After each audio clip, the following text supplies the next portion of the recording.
y yo me tocó dormir con mi papá en ese momento. Y recuerdo que de repente ya nos íbamos a acostar a dormir y empecé a sentir que tocaba mi vagina de una manera muy extraña. No era tocar como cuando te tocan la piel, así era como sobar. Y lo empezó a hacer. Entonces yo me sentí muy incómoda y no entendí qué pasaba y dije, no sé qué es esto. Me quedé dormida. Ahí fue donde por primera vez empezó a ocurrir momentos extraños con mi papá, porque yo no sabía qué sucedía.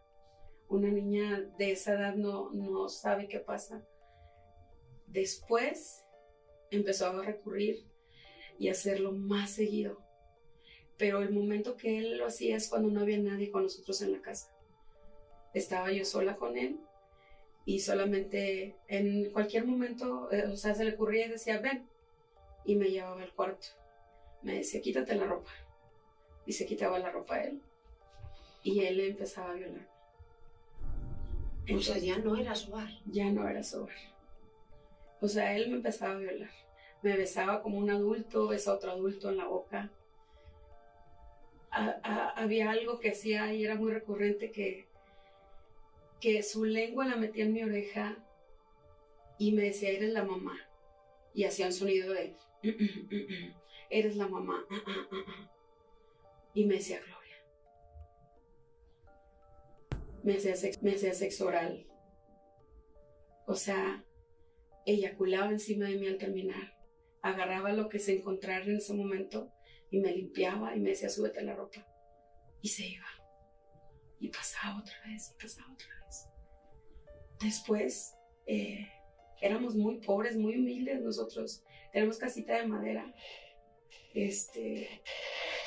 Éramos 5 hijos sin mamá, solo con un papá.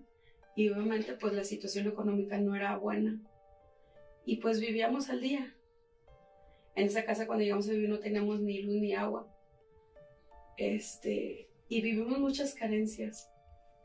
Pero esa situación era muy difícil para mí sobrellevarla porque yo veía que mis hermanos estaban contentos y estaban felices. Y yo no sabía si a ellos les pasaba lo mismo que a mí. O si era normal que tu papá hiciera eso contigo. De repente se le ocurrió ir al baño. Me decía, ven, tráeme papel al baño. El baño estaba lejos de la casa de madera donde estábamos. Tenías que caminar. Y yo iba a llevarle al baño y cuando yo le llevaba el papel, me jalaba y me metía al baño y me violaba. O en la madrugada que yo tenía sed, me levantaba a ir a buscar agua, se iba detrás de mí y me violaba y me tocaba. Entonces, yo decía, ¿esto será el cariño de un padre a una hija? Y yo en mi mente de niña decía, ¿esto estará bien? Me incomoda, no me gusta. Decía, ¿por qué mi papá me hace esto? ¿Y qué es eso que me echa encima? ¿Qué es esto? Parecía pegamento. Yo en ese momento decía, esto es pegamento, parece como chicle. Yo decía, ¿qué es esto? Y luego me limpiaba y tiraba el trapo. Ya tengo 38 años. Pienso, yo era la más chica de los 5 hermanos. En verdad nunca se dieron cuenta. Y yo decía, soy la menor de los 5. Nunca nadie vio, nunca nadie se dio cuenta. Y con el paso del tiempo esa pregunta me resonó muchos años. ¿Cuántos años tenía tu hermana mayor? Mi hermana mayor, Cuando tú tenías 6. ella ahorita tiene como 48. Me gana como con unos 10 o 11 años. O sea, ella tenía casi 17. O sea, ¿crees que era consciente a sus 17 años?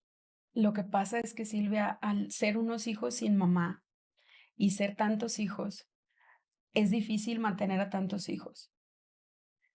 Lo que mi papá hacía es que mis hermanos iban a vender periódico a las calles desde las 5 de la mañana, en el sol, se iban a limpiar vidrios. A mí me llevaba con él a vender periódico por un tianguis. Y yo me acuerdo que la gente me veía y me decían, ay, pobrecita niña, mira cómo la traen en el sol. Y siempre el pobrecita, Y la gente se acercaba y me decían: "Oye, ¿y tu mamá?". Y yo les decía: "No tengo mamá". Y éramos tan pobres que mi papá decía: "Voy a enseñar a trabajar a mis hijos", pero en realidad lo que yo me doy cuenta ya con el paso de los años que hacía es que vivía de mis hermanos, porque todos trabajaban para dar dinero a la casa, vender periódicos, limpiar vidrios, trabajar en lo que se pudiera. Todos, desde niños, teníamos que trabajar, todos. Y todos mis hermanos, al saber que necesitábamos dinero en la casa, lo que hacían es que en cuanto crecían se ponían a trabajar para ayudar con los gastos. Y mi papá, por su edad, que ya era muy grande, no encontraba trabajo en cualquier lugar. Entonces, cuando me di cuenta, con el paso de los años, dónde estuvimos, ya entiendo que estuvimos en casas hogares, porque al no poder darnos de comer, ¿qué hacía? Iba, nos metía en una casa hogar de niños huérfanos y nos dejaba ahí, y después iba por nosotros. Y luego iba, nos llevaba a otra, ahí nos dejaba y luego iba por nosotros. Y luego iba y nos llevaba a otra, y sí estuvo con nosotros y luego ya nos sacaba de ahí. Entonces estuvimos en 3 casas hogares diferentes. Cuando tú estabas en esas casas, ¿qué es lo que te pesaba más? ¿La ausencia de padre o el daño que te estaba haciendo tu papá?